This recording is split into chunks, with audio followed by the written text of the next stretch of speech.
വെള്ളാപ്പള്ളി നടേശന്റെ വെല്ലുവിളി ഏറ്റെടുത്ത് പ്രതിപക്ഷ നേതാവ് വി ഡി സതീശൻ യുഡിഎഫിനെ നല്ല ഭൂരിപക്ഷത്തോടെ അധികാരത്തിലേക്ക് തിരിച്ചു കൊണ്ടുവരാൻ സാധിച്ചില്ലെങ്കിൽ രാഷ്ട്രീയ വനവാസത്തിന് ഉറപ്പായും പോകുമെന്നും പിന്നെ തന്നെ കാണില്ലെന്നും അദ്ദേഹം കൊച്ചിയിൽ പറഞ്ഞു.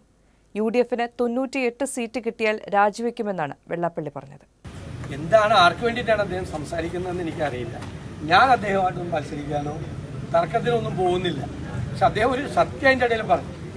98 സീറ്റ് യുഡിഎഫിന് കിട്ടിയാൽ അദ്ദേഹം രാജിവെക്കും. അപ്പോൾ 97 വരെ അദ്ദേഹത്തിന് യാതൊരു സംശയമില്ല.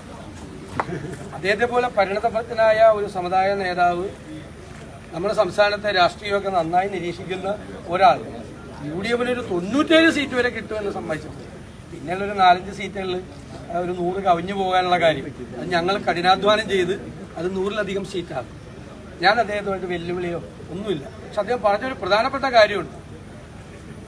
യുഡിഎഫിനെ നല്ല ഭൂരിപക്ഷത്തോടു കൂടി അധികാരത്തിലേക്ക് തിരിച്ചു കൊണ്ടുവരാൻ കഴിഞ്ഞില്ലെങ്കിൽ ഞാൻ രാഷ്ട്രീയ വനവാസത്തിന് പോകുമെന്ന് ചോദിച്ചു. ഉറപ്പായി പോകും.